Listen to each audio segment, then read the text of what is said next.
Shalom, selamat malam saudara-saudara sekalian yang saya kasih di dalam Yesus.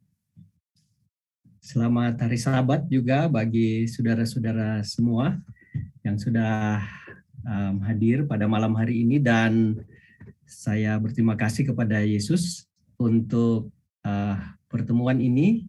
Tidak kebetulan kita berjumpa pada saat ini, tentu ada rencana Tuhan bagi kita semua, dan saya bergembira juga oleh karena boleh berjumpa dengan sahabat-sahabat saya. Terima kasih kepada Pastor McLean yang sudah mengundang. Beliau adalah classmate saya waktu kuliah di Ayas, dan beberapa kawan yang saya lihat wajah-wajah ada di sini saya kenal, walaupun saya tak dapat sebut satu demi satu, tapi saya bersuka cita boleh berjumpa lagi dengan sahabat-sahabat di Malaysia, baik yang ada dari Sabah, Semenanjung maupun dari Sarawak. Ada dari jemaat saya dulu juga dari Bintulu. Senang boleh berjumpa pada malam hari ini. Saya tengok ini judul di kepala saya ini seperti terbalik. Saya balikan dulu ya. Mohon maaf. Oke. Belum ya?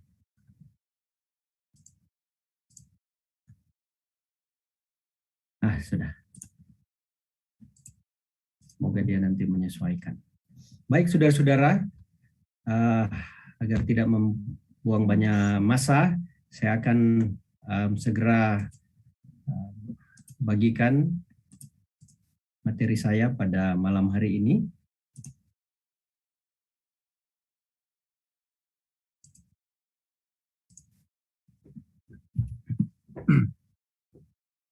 Judul malam ini adalah seruan nyaring. Tajuk malam ini adalah seruan nyaring.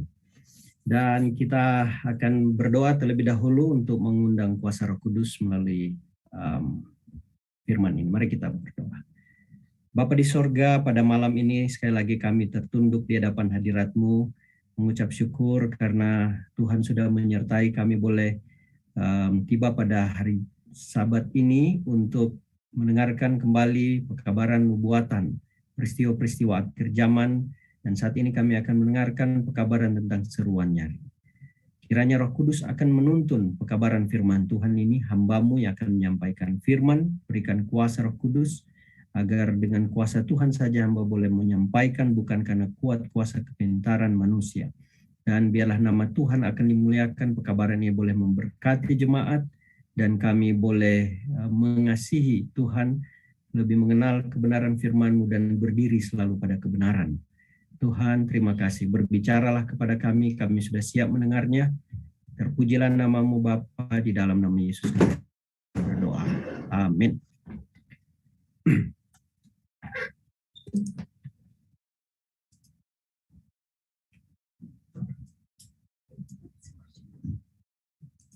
Oke. Apakah notes-nya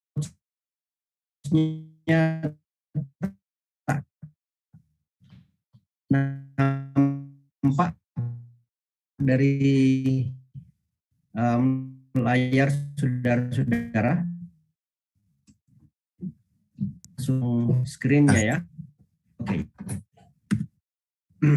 Saudara-saudara yang saya kasih, ada banyak orang yang merasa bahwa mereka memahami apa yang akan terjadi di masa depan.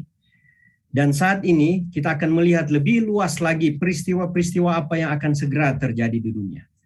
Saudara, nubuatan Alkitab jelas-jelas menunjukkan masa depan.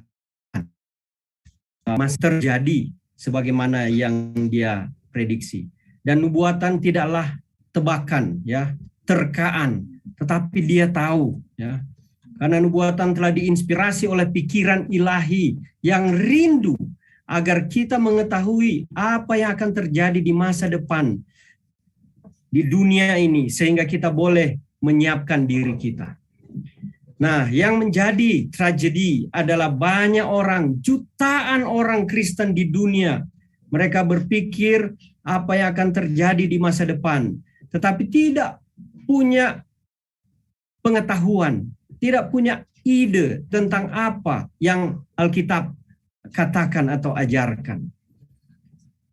Mereka tidak punya idea, tidak tahu tentang apa yang Alkitab ajarkan atau apa nubuatan katakan. Mungkin mereka telah membaca tentang nubuatan Alkitab. Mereka telah mendengar khutbah-khutbah tentang nubuatan Alkitab. Tapi mereka tidak bersetuju dengan Alkitab itu sendiri. Ya. Nah, kita akan bisa dapat kategorikan, ya, ada 4 kelas tentang orang-orang ini.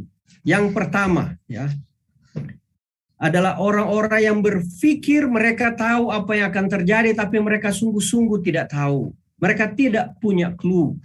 Yang kedua, ada orang yang tidak tahu apa yang akan terjadi, dan mereka tidak tahu apa yang mereka tidak tahu, dan mereka bingung. Kemudian ketiga, ada orang yang tidak tahu apa yang akan terjadi, dan mereka tidak peduli.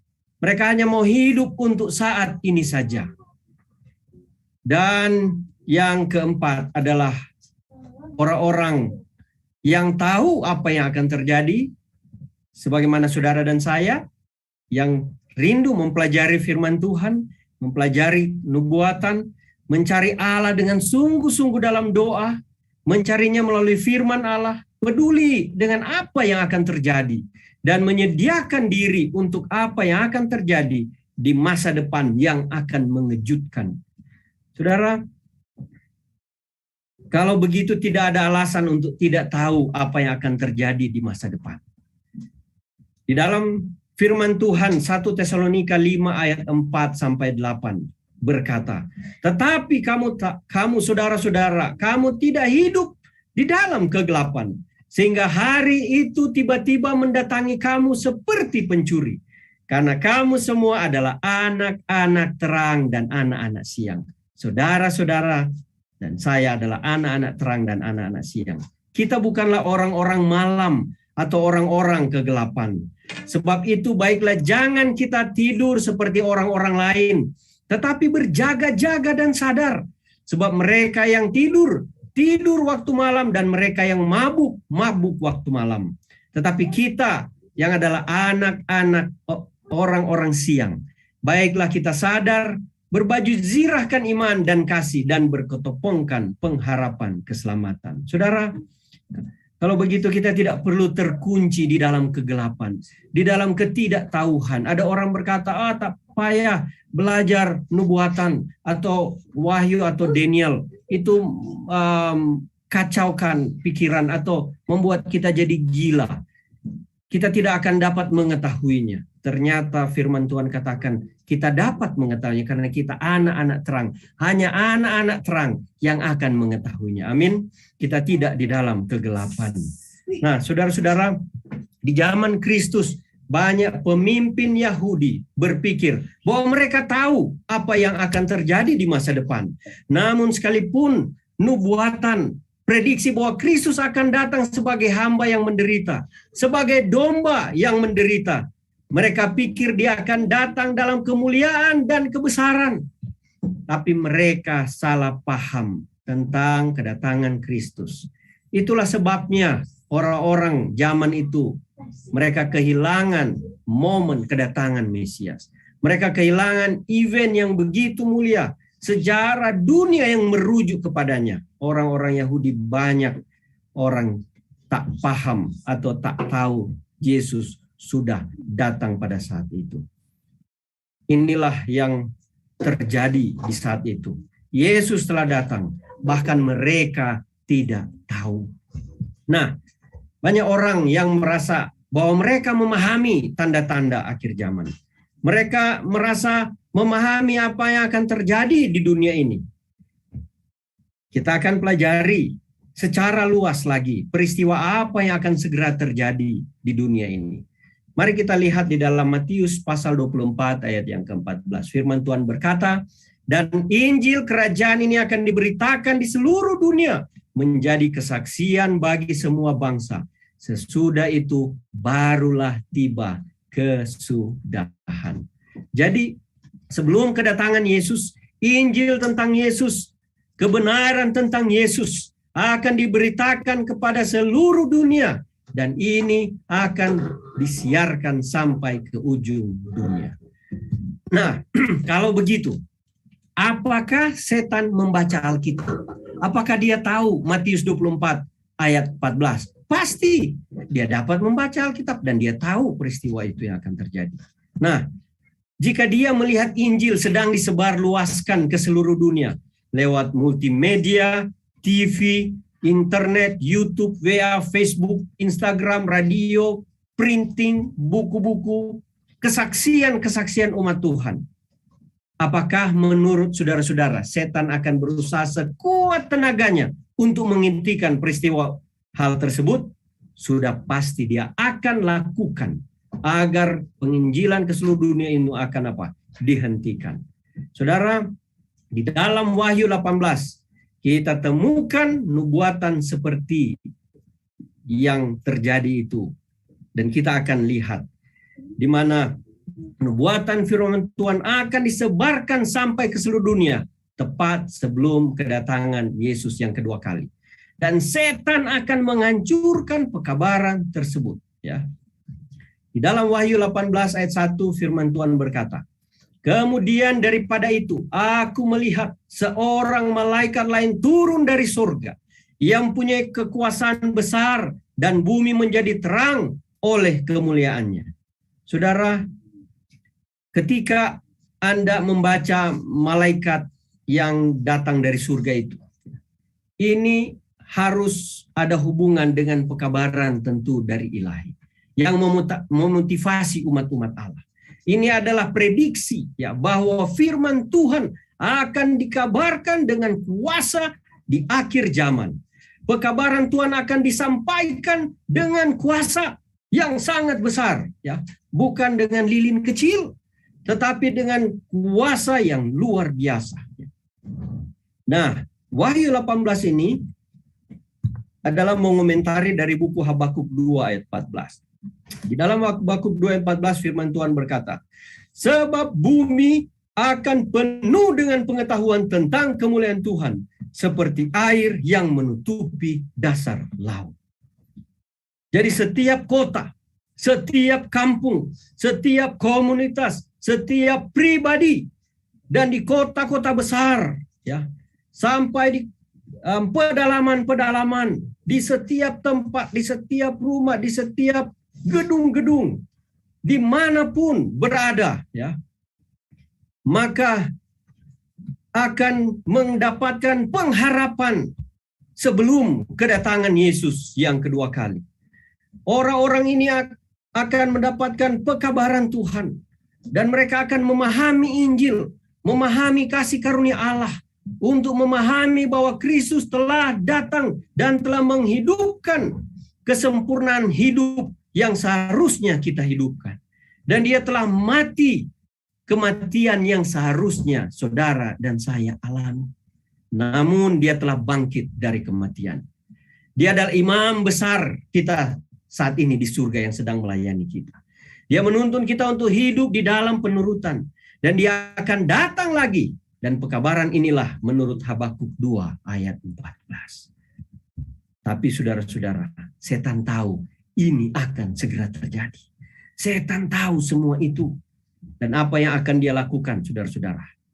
Di saat krisis, ada bencana nasional, ada bencana internasional, ada kelaparan, gempa bumi, kebakaran, banjir, ada bencana alam.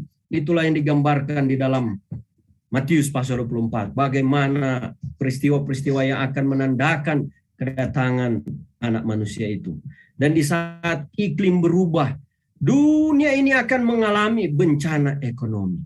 Di dalam Wahyu 18 ayat 2 berkata, "Dan ia berseru dengan suara yang kuat."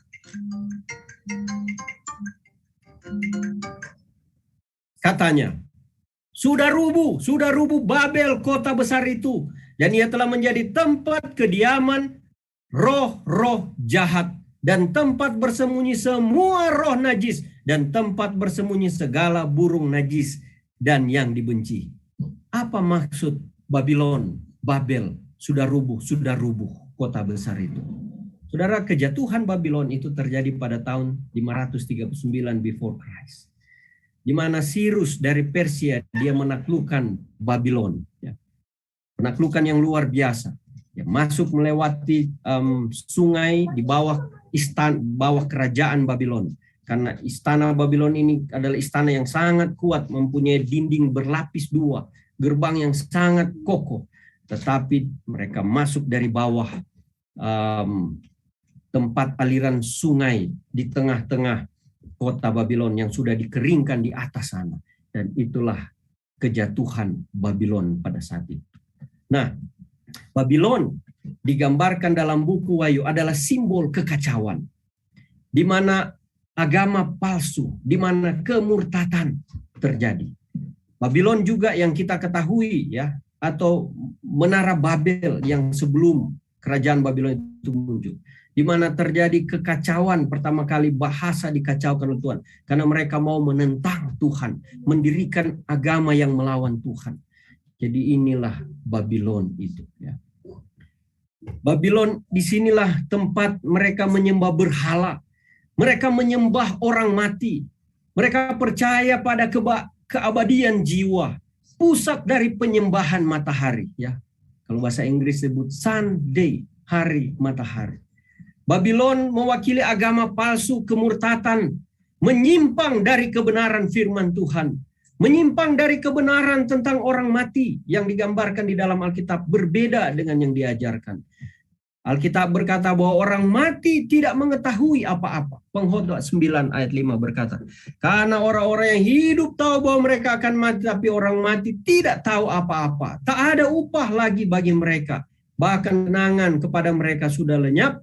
Kemudian ditambahkan di dalam Mazmur 115 ayat 17-18. Bukan orang-orang mati akan memuji Tuhan. Dan bukan semua orang yang turun ke tempat sunyi. Tetapi kita akan memuji Tuhan sekarang ini dan sampai selama-lamanya. Haleluya. Itulah gambaran beberapa ayat, sedikit dari banyak sekali ayat yang menggambarkan orang mati itu tidak tahu apa-apa. Mereka mati, tidak dapat memuji Tuhan.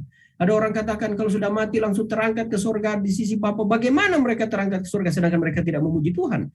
Itu adalah satu apa? Kepalsuan, kemurtatan, ajaran Babylon yang masuk ke dalam gereja.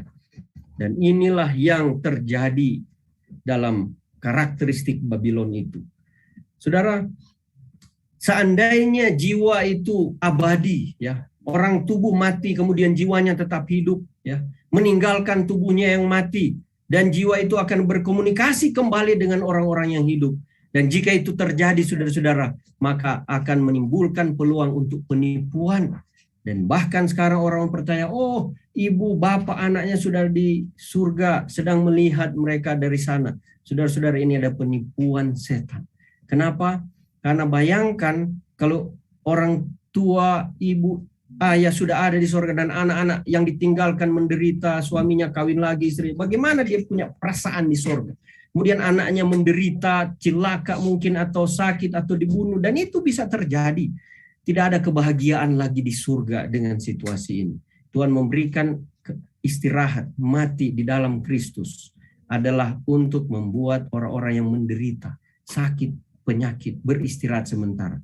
Hidup yang menderita di dunia beristirahat untuk menanti kedatangan Yesus yang kedua kali. Itulah ajaran firman Tuhan. 1 Tesalonika 4, 16 dan 17 memberitakan bahwa orang yang mati di dalam Kristus tidak akan apa? Berada di surga. Mereka akan bangkit dari kematian dan akan bersama-sama masuk ke dalam kerajaan. Itulah ajaran firman Tuhan. Saudara-saudara, bahkan banyak orang di dunia ini, ya, bahkan para pembuat film Hollywood membuat banyak film cerita-cerita tentang ghost, orang-orang yang mati kemudian mereka bisa datang kembali. Ini adalah satu penipuan. Ada juga ajaran bahwa orang yang mati rohnya tetap hidup, ya, ada kehidupan di balik kematian. Kemudian kalau dia banyak dosa dia harus dibakar dulu dosa-dosanya, sudah ada neraka. Kemudian seberapa banyak dosa dia akan setelah itu beres dia dikirim ke dalam surga. Dan ini adalah tidak berdasarkan di dalam Alkitab. Saudara-saudara, 3 kali dalam Alkitab berkata bahwa 33 kali Alkitab berkata bahwa orang mati itu tidur. Kita tahu cerita-cerita seperti itu. Dan ini adalah ajaran firman Tuhan. Banyak orang mengajarkan bahwa orang mati itu dia tahu, dia hidup, dan dia bergentayangan ke sana kemari. Saudara, inilah ajaran Babylon. Babylon adalah pusat penyembahan matahari, di mana matahari sebagai dewa tertinggi ya bagi orang Babylon. Bagi kerajaan Romawi juga adalah penyembahan di zaman kerajaan Romawi zaman dahulu. Kerajaan Mesir menyembah matahari yang disebut Ra. Kalau di Roma disebut Mitra. Ya. Dan inilah yang mereka sembah. Sehingga ketika dalam sejarah, kita tidak bahas di sini, tapi di dalam sejarah kekristenan, Konstantinopel, Kaisar Konstantin, ketika dia menjadi Kristen, dia kukuhkan hari Minggu menjadi hari penyembahan kepada Tuhan oleh orang-orang Kristen. Nanti kita akan pelajari masa itu. Dan inilah yang terjadi di dalam gereja, orang menyembah matahari. Hari matahari yang tidak diajarkan di dalam firman Tuhan. Apa yang firman Tuhan katakan? Yeskiel 20 ayat 12. Hari-hari sabatku juga kuberikan kepada mereka menjadi peringatan di antara aku dan mereka supaya mereka mengetahui bahwa akulah Tuhan yang menguduskan mereka. Saudara, hari Sabat sebagai tanda selalu menjadi tanda di dalam Alkitab sejak penciptaan sampai akhir zaman antara Allah dan umatnya yang dia telah ciptakan, yang dia bentuk dengan kuasa yang menyucikan mereka. Jadi kalau begitu, Babylon mewakili apa, saudara-saudara? Mewakili agama palsu yang menerima doktrin palsu. Di mana ketika ada agama yang mengajarkan berbeda dengan Alkitab, disitulah kepalsuan. Disitulah letaknya kekacauan. Orang baca di Alkitab, tetapi yang dipraktekkan berbeda, kacau pikiran orang. Ya, Allah berkata Babylon telah runtuh. Ya, bukanlah milik Tuhan itu. Karena itu sudah menjadi tempat setan. Spiritualisme telah masuk ke dalam Babylon. Di dalam Wahyu 18 ayat 3 berkata, karena semua bangsa telah minum dari anggur hawa nafsu cabulnya, dan raja-raja di bumi telah berbuat cabul dengan dia. Pedagang-pedagang di bumi telah menjadi kaya oleh kelimpahan hawa nafsunya. Kalau begitu, anggur ini mewakili apa? Mari kita lihat sedikit tentang anggur. Di dalam, kita lihat bahasa Inggrisnya, Mazmur 116 ayat 13, Psalm 116 verse 13. I will take the cup of salvation and call upon the name of the Lord. Jadi di dalam bahasa Indonesia ya, cup ya, berbicara cup disebut piala, tapi sebenarnya itu cawan ya, cawan keselamatan. Di dalam Matius 26 ayat 39 berkata, ya Bapakku, jikalau sekiranya mungkin, biarlah cawan ini lalu daripadaku. Tapi janganlah seperti yang ku kehendaki, melainkan seperti yang engkau kehendaki. Kita tahu cerita ini bagaimana Yesus meminum anggur yang untuk supaya dia menjadi korban bagi orang-orang berdosa. Dia menerima, ya, dia meminum anggur itu. Let this cup. Ya. Jadi dalam kata lain, dalam cawan Allah adalah jus anggur murni. Itu tidak terfermentasi, tidak menjadi alkohol yang memabukkan, tidak tercampur dengan kepalsuan. Di dalam Wahyu 18 ayat 3 dikatakan, semua bangsa telah minum dari anggur hawa nafsu cabulnya. Jadi apa itu hawa nafsu cabulnya? Kita lihat di dalam Yakobus, ya, bahasa Inggrisnya James 4 ayat 3 dan 4 dalam buku King James Version. Ye ask and receive not, because ye ask amiss, that ye may consume it upon your lust. Ye adulterers and adulteresses, know ye not that the friendship of the world is enmity with God? Whosoever therefore will be a friend of the world is the enemy of God. Dalam bahasa Indonesia disebutkan, kalau kita lihat tadi, lust itu adalah hawa nafsu. Ya.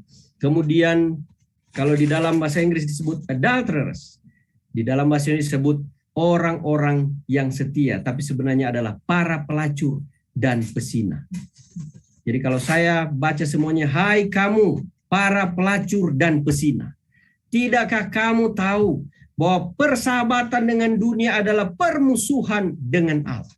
Jadi barang siapa hendak menjadi sahabat dunia ini, ia menjadi dirinya musuh Allah. Jadi kalau begitu, dalam Yakobus berkata, kamu adalah pelacur, adalah orang-orang yang bersahabat dengan dunia, yang menjadi musuh Allah. Jadi kalau disebutkan di dalam Wahyu tadi, nafsu cabul itu adalah orang yang bersahabat dengan dunia, yang memiliki hawa nafsu, pezina, dan pelacur, artinya telah melacurkan dirinya dengan ajaran-ajaran yang sesat, dengan ajaran setan, bukan dari firman Tuhan. Dan ini adalah tindakan permusuhan dengan Allah. Di dalam Alkitab, wanita murni, yaitu mewakili pengantin dari Kristus. Di dalam Yeremia ayat 2 berkata, Yeremia 6 ayat 2 berkata, adakah Putri Sion sama seperti padang yang paling disukai? Putri Sion adalah gereja. Gereja Allah adalah menyerupai pengantin Kristus. Di dalam Wahyu 12 ayat 17 berkata, maka marahlah naga itu kepada perempuan itu, lalu pergi memerangi keturunannya yang lain yang menuruti hukum-hukum Allah dan memiliki kesaksian Yesus. Inilah gereja yang benar. Gereja yang terakhir umat Allah.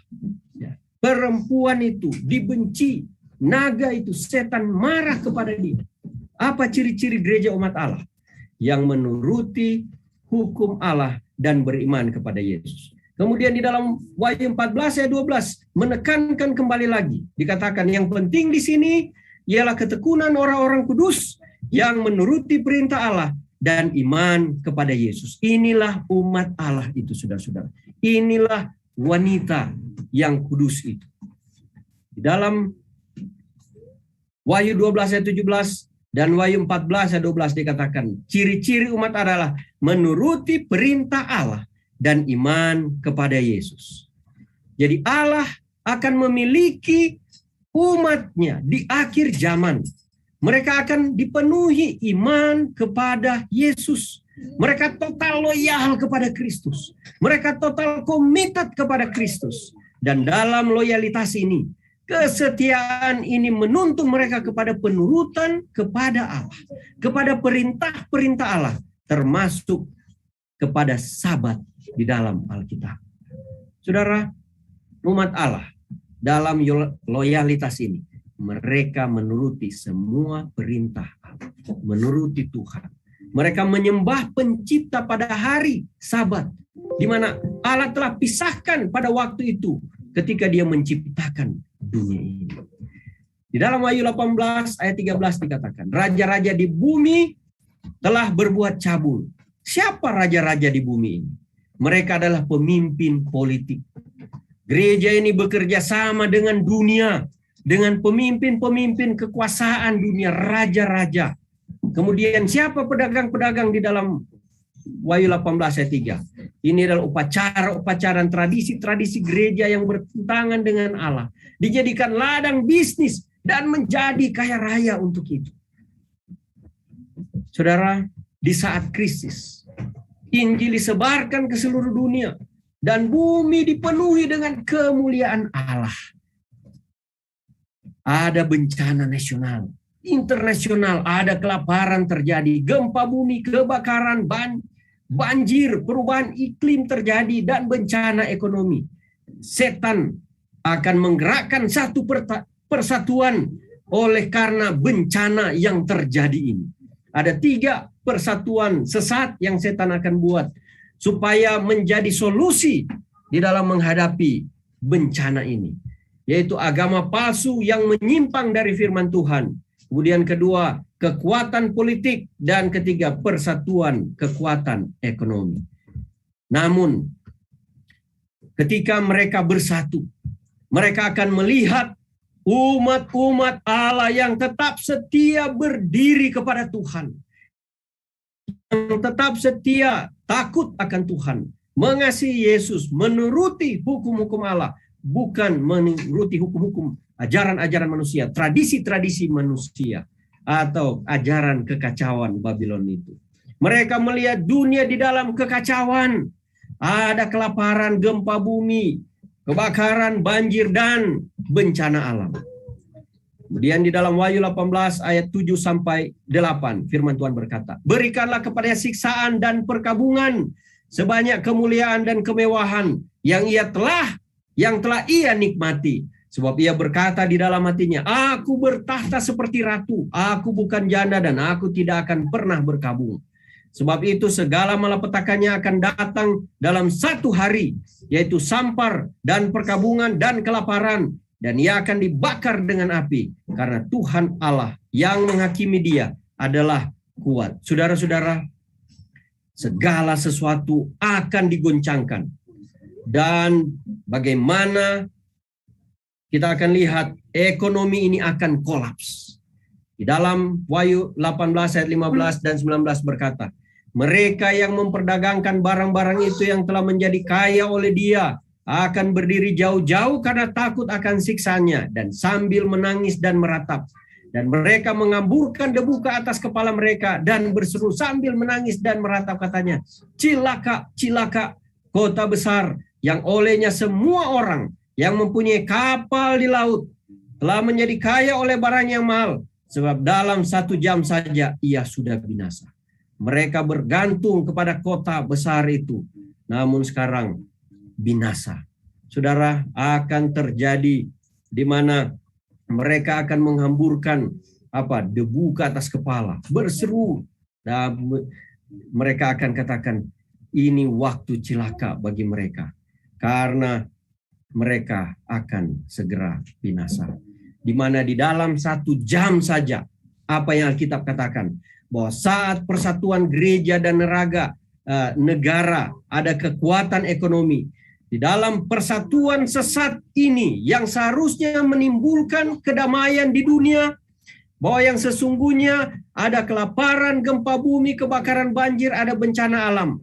Dan di saat yang begitu cepat akan terjadi kehancuran ekonomi yang begitu dahsyat. Dan setan akan marah. Dan apa yang akan iblis lakukan? Iblis akan mencoba untuk menghancurkan umat-umat Allah yang tetap berdiri setia menuruti hukum-hukum Allah. Saudara, dalam Wahyu 13 ayat 14 sampai 17, ya, sehubungan dengan Wahyu 18 ini, dikatakan, ia menyesatkan mereka yang diam di bumi dengan tanda-tanda yang telah diberikan kepadanya untuk dilakukannya di depan mata binatang itu. Dan ia menyuruh mereka yang diam di bumi supaya mereka mendirikan patung untuk menghormati binatang yang luka oleh pedang, namun yang hidup itu. Jadi ini menggambarkan pekerjaan setan. Dan kepadanya diberikan kuasa untuk memberikan nyawa kepada patung binatang itu, sehingga patung binatang itu berbicara juga dan bertindak begitu rupa, sehingga semua orang yang tidak menyembah patung binatang itu dibunuh. Apa binatang itu? Ini adalah persatuan antara politik dan agama. Kalau kita telah pelajari binatang yang keluar dari dalam laut dan dari dalam bumi, ya, dari keyakinan para reformator Kristen dan pelajar Alkitab, bahwa tanda-tanda dari binatang yang keluar dari dalam laut itu adalah organisasi keagamaan, kepausan Katolik Roma yang telah mengkompromikan kebenaran firman Tuhan untuk tradisi manusia.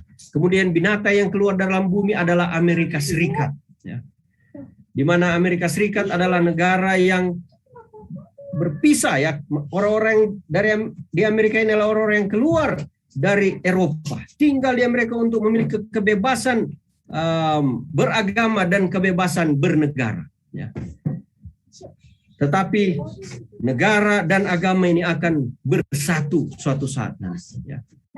Dan ada binatang di balik itu, si naga atau setan yang menjadi otak dari binatang ini. Jadi binatang ini tidak kita katakan kepausan atau Katolik itu binatang, tapi ini simbol. Kayak Indonesia simbol binatang Garuda dan berbagai negara lain. Ini hanya simbol karena Wahyu adalah berbicara simbol. Nah, bagaimana binatang itu akan berbicara? Mereka harus membuat patung binatang. Dan jika mereka tidak membuat patung binatang itu, mereka akan dibunuh. Jadi kalau orang tidak membuat patung binatang itu, menyembah patung binatang itu, orang-orang akan apa? Dibunuh. Dan kalau kita telah pelajari, ya, mungkin 2 hari kemarin, Bapak Meligara telah memberikan pelajaran tentang tanda, ya, binatang, maka kita telah pelajari hal ini, bahwa patung binatang itu adalah hari Minggu, di mana Amerika Serikat akan menjalankan patung binatang ini, ya, hari Minggu, binatang yang dari awal, binatang yang keluar dari dalam laut adalah yang telah merubah hukum dan merubah waktu, dan binatang inilah yang telah mendirikan hari Minggu. Dan dia, Amerika Serikat, akan menjalankan, ya, apa yang binatang pertama ini telah lakukan, dan dia akan dirikan patung binatang yang sama dengan binatang yang pertama, yaitu hari Minggu. Mereka akan apa? Menjadikan itu sebagai hari orang harus menyembah kepada Tuhan. Dan inilah yang akan mereka lakukan. Di dalam Wahyu 13 ayat 14 sampai 17 dikatakan, dan ia menyebabkan sehingga kepada semua orang, kecil atau besar, kaya atau miskin, merdeka atau hamba, diberi tanda pada tangan kanannya atau pada dahinya. Ayat 17, dan tidak seorang pun yang dapat membeli atau menjual selain daripada mereka yang memakai tanda itu, yaitu nama binatang itu atau bilangan namanya. Besok kita akan mempelajari lebih dalam bagaimana pemeteraian tanda binatang ini. Jadi saya tidak akan bahas banyak. Kita tahu bahwa patung binatang itu adalah hari Minggu, dan tanda binatang itu adalah undang-undang hari Minggu. Jadi Allah memprediksi di masa depan bahwa di saat kekacauan internasional, ada kelaparan, gempa bumi, kebakaran, banjir, ada bencana alam, kehancuran ekonomi, maka pada masa itu tanda binatang itu akan dipaksakan untuk menyatukan dunia. Ya, Sunday law itu, undang-undang hari Minggu itu akan dipaksakan untuk mencoba membawa kembali kedamaian dunia. Nah, saudara yang saya kasih di dalam Yesus, apa panggilan Allah kepada umatnya dalam periode masa ini? Di dalam Wahyu 18 ayat 4 berkata, lalu aku mendengar suara lain dari sorga berkata, pergilah kamu, hai umatku, pergilah daripadanya, supaya kamu jangan mengambil bagian dalam dosa-dosanya, dan supaya kamu jangan turut ditimpa malapetaka-malapetakanya. Di dalam ayat 5 berkata, sebab dosa-dosanya telah tertimbun sampai ke langit, dan Allah telah mengingat segala kejahatannya. Saudara, ayat ini mengingatkan kita, katanya apa? Pergilah kamu, hai umatku, pergilah daripadanya, supaya kamu jangan mengambil bagian dari dosa-dosanya. Bagaimana Alkitab mendefinisikan dosa? Dalam firman Tuhan 1 Yohanes 3 ayat 4 berkata, setiap orang yang berbuat dosa melanggar juga hukum Allah, sebab dosa ialah pelanggaran hukum Allah. Ada orang berkata begini, kalau kita sudah menjadi pengikut Yesus, tidak perlu lagi hukum Allah itu. Karena kita sudah diselamatkan oleh Yesus, sudah mendapatkan kasih karunia dari Yesus Kristus. Tapi ternyata itu bukan ajaran Alkitab. Karena ajaran Alkitab berkata bahwa dosa ialah pelanggaran hukum Allah. Artinya kalau kita mengikut Allah, kita harus selaras dengan perintah Allah, hukum Allah. Karena ketika kita melanggar hukum Allah, kita berdosa. Jadi artinya bagaimana? Kita yang menjadi pengikut Yesus, kita tetap harus menuruti perintah Allah supaya kita tidak jatuh di dalam dosa, supaya kita tidak berdosa. Karena ajaran bahwa ketika menjadi pengikut Yesus sudah mendapat kasih karunia, tidak perlu mengikuti perintah Allah, itu tidak ada di dalam Alkitab. Ya, karena Alkitab katakan bahwa dosa ialah pelanggaran hukum Allah. Di dalam Perjanjian Baru tetap diingatkan hukum Allah. Ada orang bilang hukum Allah itu hanya untuk orang Israel, Perjanjian Lama. Tidak. Jelas Yohanes katakan masih ada hukum Allah. Karena itu adalah apa? Cerminan apakah saya sudah selaras dalam hidup saya dengan Kristus. Supaya ketika saya melanggar hukum Allah, ketika saya berdosa, saya datang kepada Kristus, meminta Kristus membersihkan saya dari dosa. Inilah hubungannya antara Kristus, mengikut Kristus, dan hukum Allah. Jadi dosa adalah pelanggaran hukum apa? Hukum Allah. Nah, kalau begitu Wahyu 18 ayat 4 berkata, pergilah kamu, hai umatku, pergilah daripadanya supaya kamu jangan mengambil bagian dari apa? Dari dosanya. Ya.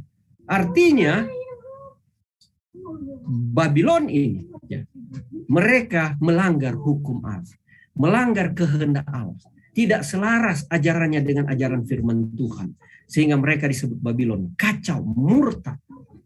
Ya. Jangan engkau hidup dengan mereka, keluar engkau dari sana, supaya kamu jangan kena murka. Artinya keluarlah dari agama yang melanggar hukum Allah. Kalau agama itu mengajarkan bukan beribadah pada Tuhan hari Sabat, keluar dari sana, saudara-saudara. Karena itu tidak sesuai dengan apa? Hukum Allah. Di dalam Wahyu 14 ayat 7 berkata, dan ia berseru dengan suara nyaring, takutlah akan Allah dan muliakanlah dia, karena telah tiba saat penghakimannya, dan sembahlah dia yang telah menjadikan langit dan bumi dan laut dan semua mata air. Saudara, Tuhan ingatkan kita untuk apa? Hidup di masa penghakiman ini. Sebelum kedatangan Yesus yang kedua kali. Sembahlah Allah yang menciptakan langit, bumi, laut, dan semua mata air.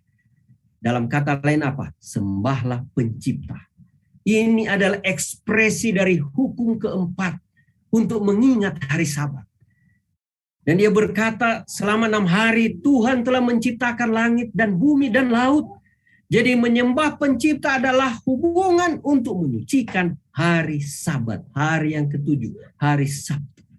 Inilah yang firman Tuhan katakan. Inilah ajaran yang suci, yang benar, yang bukan kekacauan.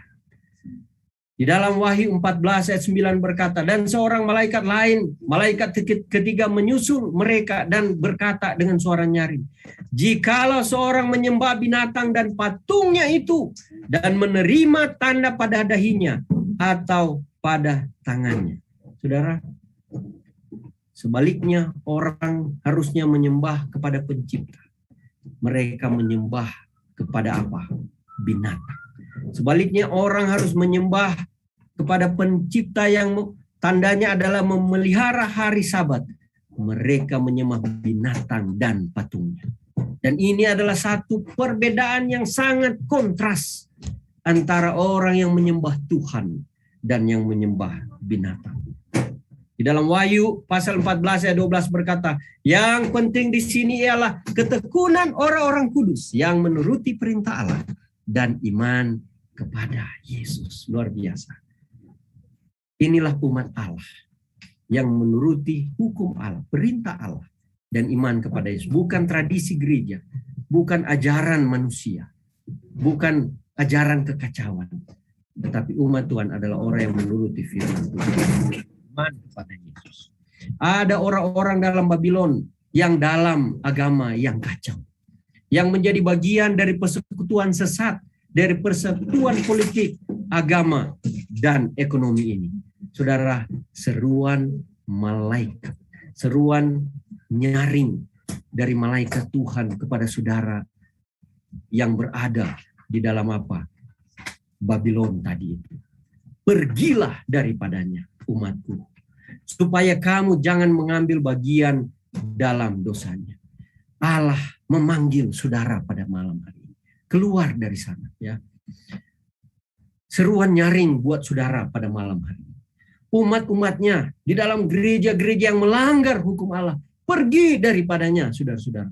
Orang-orang dalam gereja sebagai bagian daripada Babylon, keluar dari dalamnya. Umat-umat dalam organisasi-organisasi yang melanggar hukum Allah. Seruan nyaring dari Tuhan. Seruan yang keras, panggilan Tuhan. Pergi supaya kamu jangan terbabit dengan dosa-dosanya. Saudara, orang-orang itu adalah orang-orang yang mengasihi Yesus, yang mau mendengar suara Tuhan dan keluar daripadanya. Mereka adalah orang-orang yang memiliki hati yang tulus. Ada umat-umat Tuhan yang masih berada di sana. Tuhan mau panggil saudara. keluar dari Babylon itu. Allah memanggil saudara pada saat ini untuk keluar dari sana. Seruan nyaring untuk menjadi bagian dari gereja Allah yang benar. Untuk menjadi bagian dari umat Allah yang benar. Menjadi bagian dengan orang-orang yang mencintai Tuhan dengan seluruh hatinya yang tulus. Mencintai firman-Nya secara sepenuhnya. Yang berdiri loyal kepada Kristus di akhir zaman ini. Yang melalui kasih karunia dan melalui kuasanya menuruti hukum Allah. Yesus berkata di dalam Yohanes 14 ayat 15, "Jikalau kamu mengasihi aku." Jikalau saudara-saudara yang masih berada di Babylon yang mengasihi Yesus, kamu akan menuruti segala perintahku. Kamu akan menuruti segala hukum-hukumku. Bukan ajaran manusia, bukan tradisi manusia. 1 Yohanes 2 ayat 16 berkata, "Barang siapa mengatakan bahwa ia ada di dalam Dia, ia wajib hidup sama seperti Kristus telah hidup." Kristus telah datang ke dunia ini dan Dia menggenapi seluruh hukum Allah. Tidak ada satu iota pun yang akan ditiadakan sampai lenyap langit dan bumi. Karena hukum Allah itu tidak pernah akan ditiadakan. Yesus pun apa? Hidup menuruti hukum-hukum Allah. Seruan nyaring pada malam hari ini. Yesus memanggil panggilan terakhirnya, saudara-saudara. Apakah Anda mendengar panggilan Yesus? Banyak orang tidak sadar tentang apa yang segera akan terjadi di masa yang akan datang. Tidak ada ide tentang tanda binatang akan dipaksakan. Mereka tidak tahu bahwa mereka adalah bagian dari sistem agama yang murtad. Mereka tidak tahu tentang gereja, negara, dan ekonomi yang akan bersatu. Mereka tak tahu bahwa ekonomi akan hancur. Mereka tak tahu dalam menghadapi krisis. Dan panggilan terakhir Yesus, engkau dapat menjadi anak siang dan anak terang. Bagi orang yang tidak tahu itu. Jangan tinggal di dalam ketidaktahuan, dalam kegelapan. Saudara adalah anak terang. Saudara telah mendapat terang malam hari ini. Dan Yesus berkata, untuk mendengar panggilannya. Yesus sedang menjamah hati saudara pada malam hari ini. Bukan kebetulan saudara berada menghadiri di acara Zoom yang diadakan oleh gereja-gereja BM Semenanjung ini. Ya. Yesus memanggil saudara untuk mengambil keputusan untuk mengikut Yesus. Yesus memanggil saudara, meminta saudara untuk melangkah dan menjadi bagian dari umat-umat yang terakhir, yang loyal kepadanya, yang menuruti perintah-perintahnya dan beriman kepada Yesus. Inilah nubuatan umat Tuhan, umat yang sisa. Dia memintamu untuk melangkah dan menjadi bagian dari umat-umat yang terakhir, yang loyal, yang setia kepada Tuhan dan menuruti perintah-perintah Tuhan. Saudara, krisis sedang datang di dunia ini. Krisis sedang terjadi juga di dunia ini. Tanda-tanda sedang terjadi. Wabah corona sedang menimpa yang semakin dekat di dalam kehidupan kita ini. Kita tidak tahu, kita sedang mendengar firman Tuhan saat ini. Mungkin malam ini, besok kita tidak tahu nasib kita. Kita sering mendengar, oh saudara kita, teman sekelas, anggota gereja, saudara terdekat, tiba-tiba meninggal dunia. Ya, kita tidak bisa menyangka hidup kita ke depan, selangkah di depan maut, saudara-saudara. Krisis sedang datang. Maut sedang datang ke dunia ini. Hidup kita tidak tahu melangkah ke depan. Tetapi saudara, pastikan hidup saudara bersama dengan Yesus. Yesus mau saudara berdiri di sisinya malam ini. Jangan berlambat-lambat. Seruan nyaringnya malam ini sedang memanggil saudara. Berlindunglah kepada Yesus. Jangan berlindung kepada dunia ini. Jangan berlindung kepada ajaran manusia, tradisi gereja. Sekalipun gereja itu ribuan tahun, saudara, itu bukan daripada Tuhan. Seruan nyaring kepada saudara, Yesus mengasihimu pada malam hari ini. Sebelum terlambat, keluar dari sana. Tinggalkan ajaran kekacauan Babylon itu. Bergabung dengan umat-umat. bersandar kepada Tuhan. Ikut menuruti perintah Tuhan. Jangan ragu-ragu. Anda akan aman di dalam lengan Tuhan. Ialah tempat perlindungan saudara yang paling aman. Dialah tempat yang saudara bisa sandarkan diri saudara, tempat saudara bisa percaya. Jangan percaya pada manusia. Jangan percaya pada ajaran manusia. Karena hanya di dalam Dia, hanya di dalam ajaran firman Tuhan, hanya di dalam Yesus adalah tempat yang paling aman sampai pada waktu Yesus datang kedua kali. Inilah seruan nyaring bagi saudara pada malam ini. Seruan kasih Yesus untuk saudara. Biarlah kita boleh bertemu pada waktu Yesus datang kedua kali. Tuhan Yesus memberkati kita. Mari kita berdoa sejenak. Tuhan Yesus, terima kasih. Kami percaya Engkau sedang mengirim malaikat-Mu. Dan malaikat-Mu adalah pekabaran malam hari ini yang akan disebarkan ke seluruh dunia. Seruan nyaring untuk keluar dari Babel, dari dosa-dosa, dari ajaran sesat, dari kekacauan, dari kemurtatan, dari ajaran setan, agar datang kepada Kristus, berbalik arah, datang mengikuti ajaran firman Tuhan, berdiri pada kebenaran saja, berdiri bersama dengan Yesus, berada di sisi Yesus, dan berlindung hanya kepada Yesus, tempat yang paling aman di dalam kekacauan dunia ini, di dalam ancaman maut di depan yang sedang menimpa dunia ini. Tuhan, kami mau hidup dan mati pun berjalan bersama Yesus di tempat yang paling aman sampai Yesus datang. Berkati jemaat seluruh yang sudah mendengar ini, agar kami benar-benar berdiri mengambil keputusan yang benar, sehingga kami tidak jatuh ke dalam murka Tuhan itu. Terima kasih Tuhan Yesus. Kami memiliki Yesus yang sungguh amat baik pada malam hari ini. Terima kasih untuk seruan nyaring-Mu. Biarlah akan seruan itu akan masuk ke dalam telinga kami, masuk ke dalam pikiran, menembus hati kami, sehingga membalikkan hati kami kepada Yesus, menyentuh hati kami, melembutkan hati kami yang keras, sehingga dengan firman Tuhan ini kami boleh menerima Engkau sebagai Tuhan Juru Selamat, menuruti seluruh hukum-hukum. Terpujilah nama-Mu Yesus. Terima kasih Engkau sudah berseru memanggil kami malam hari ini. Di dalam nama Yesus kami berdoa. Amin.